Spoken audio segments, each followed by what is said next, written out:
स्वागत है आप सबका देश रोजाना में और मैं किरण शर्मा। दिन भर की कुछ खास सुर्खियों के साथ बुलेटिन में बात करेंगे हरियाणा की ताजा खबरों की। झारखंड के पूर्व सीएम हेमंत सोरेन की जमानत याचिका पर 29 अप्रैल को होगी सुप्रीम कोर्ट में सुनवाई। समाजवादी पार्टी ने इतनी बार उम्मीदवार बदले हैं, लगता है हार मान ली है, बदायूं में बोले सीएम योगी। कांग्रेस चीफ खड़गे ने केसी वेणुगोपाल को अरविंदर सिंह लवली से बात करने और विवाद हल करने को कहा। अरविंदर सिंह लवली के इस्तीफे से कांग्रेस में छिड़ा दंगल। कन्हैया कुमार के नामांकन के विरोध में कांग्रेस कार्यकर्ताओं ने किया प्रोटेस्ट। प्रधानमंत्री नरेंद्र मोदी कर्नाटक के बेलगामी पहुंचे। यहां जनता को संबोधित करते हुए उन्होंने कांग्रेस पर जमकर निशाना साधा। पीएम ने कहा, कांग्रेस के शहजादे देश के राजा महाराजाओं का अपमान करते हैं। वायनाड जीतने के लिए कांग्रेस ने पीएफआई की मदद ली है। महादेव बैटिंग ऐप केस में मेडिकल के बाद मुंबई के कोर्ट में पेश किए जाएंगे एक्टर साहिल खान। लखनऊ के गोमती नगर में नाबालिग लड़की के साथ गैंगरेप, 2 आरोपी गिरफ्तार। उत्तराखंड के भीमताल, रानीबाग, जोली कोट सहित कई इलाकों के जंगलों में जल रही आग। 30 अप्रैल को बाहरी मणिपुर के 6 मतदान केंद्रों पर फिर से होगी वोटिंग। चुनाव आयोग ने जारी किया निर्देश। ईडी ने आम आदमी पार्टी विधायक अमानतुल्लाह खान को फिर भेजा समन। 29 अप्रैल को पेश होने का आदेश। कल ही कोर्ट से मिली थी जमानत। गाजा में युद्ध विराम पर चर्चा के लिए अमेरिकी विदेश सचिव 29 अप्रैल को सऊदी अरब का करेंगे दौरा। इराक में समलैंगिक संबंध अपराध घोषित करने पर 15 साल की सजा होगी। समर्थक बोले, यह धर्म की रक्षा के लिए जरूरी। इराक की संसद में समलैंगिक संबंधों को अपराध घोषित करने वाला बिल पास हो गया।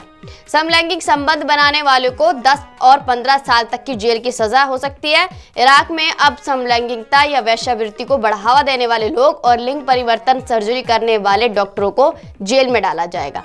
इसके अलावा जानबूझकर महिलाओं की तरह बर्ताव करने वाले पुरुष और पत्नी के अदला बदली में शामिल लोगों को भी नए कानून के तहत जेल की सजा हो सकती है। नए कानून के मुताबिक ट्रांसजेंडर लोगों को भी 3 साल तक के लिए जेल में डाला जा सकता है। इस फैसले का समर्थन करने वालों ने कहा कि नए कानून के जरिए वो देश में धार्मिक भावनाओं की रक्षा करेंगे।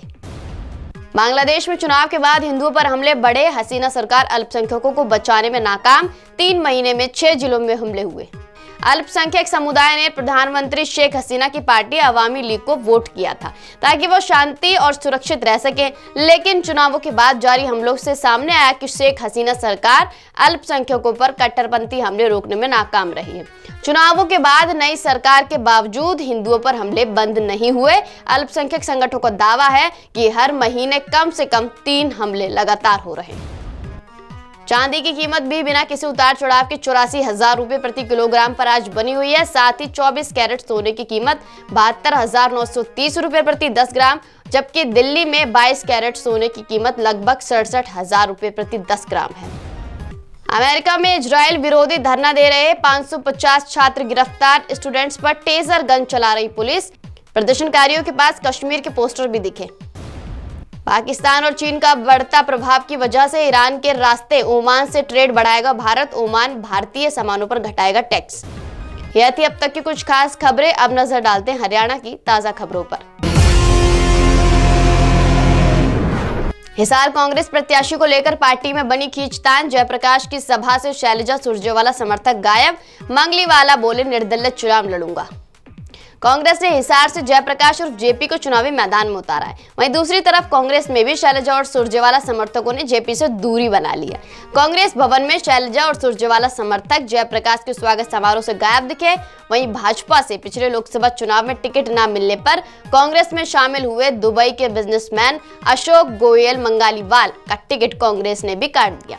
इससे नाराज मंगालीवाला अब निर्दलीय ही चुनावी मैदान में उतरने की तैयारी में। मंगालीवाला ने कहा कि मेरे पास अब कोई रास्ता नहीं है। मैं जिस उद्देश्य से विदेशी सुख छोड़कर हिसार आया था उसे मैं पूरा कर रहूंगा और जीतने के लिए चुनाव लड़ूंगा।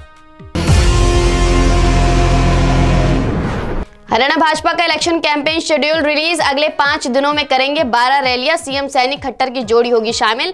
रैलियों का उद्देश्य प्रदेश की सभी 10 लोकसभा सीटों पर जीत बरकरार रखकर पार्टी के मिशन 2024 को हासिल करना है।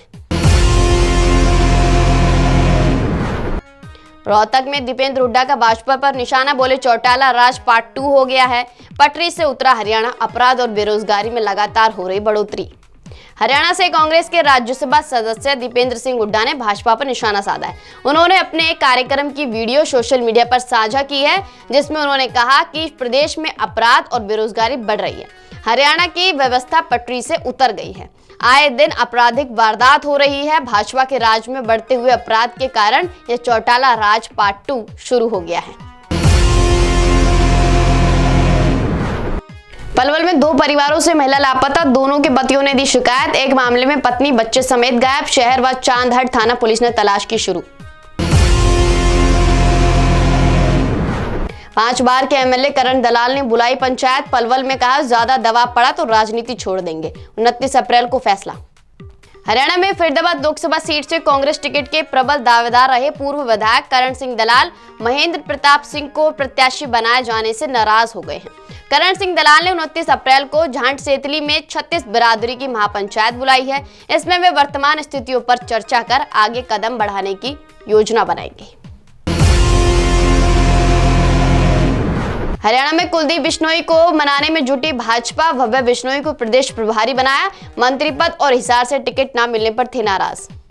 हरियाणा की हिसार लोकसभा सीट से टिकट न मिलने के बाद नाराज चल रहे कुलदीप बिश्नोई के विधायक बेटे भव्य बिश्नोई को भाजपा में नई जिम्मेदारी दी गई है। मुख्यमंत्री और हरियाणा भाजपा के प्रदेश अध्यक्ष रायप सैनी ने उन्हें भारतीय जनता युवा मोर्चा का प्रदेश प्रभारी नियुक्त किया है। पलवल में टोल सुपरवाइजर से मारपीट, फोन कर कंट्रोल रूम से नीचे बुलाया, 5,000 रुपए लूट कर फरार। हरियाणा में चलेंगी 2 स्पेशल ट्रेनें। भावनगर, दिल्ली और कांचीगुड़ा हिसार समर ट्रेनों का होगा संचालन। गर्मियों की छुट्टी के चलते लिया फैसला। भारतीय रेलवे विभाग ने गर्मी की छुट्टियों से पहले यात्रियों के लिए स्पेशल ट्रेनें चलाने का फैसला किया है। हर साल गर्मियों की छुट्टियों के दौरान ट्रेनों में यात्रियों की भारी संख्या देखने को मिलती है, जिसे देखते हुए रेलवे इस साल 2 समर स्पेशल ट्रेनें चलाएगा। ये ट्रेनें Bhavnagar terminus, Delhi cantt Bhavnagar terminus और काचीगुड़ा हिसार काचीगुड़ा साप्ताहिक विशेष ट्रेनों का संचालन किया जाएगा। यह थी देश दुनिया खबरों के साथ हरियाणा की ताजा खबरें। कल फिर मुलाकात होगी। जब तक के लिए देखते रहिए देश रोजाना। नमस्कार। हमारे साथ जुड़े रहने के लिए देखते रहिए देश रोजाना का YouTube चैनल सब्सक्राइब कीजिए। साथ ही देश रोजाना की खबरें सबसे पहले देखने के लिए प्रेस कीजिए बेल आइकन।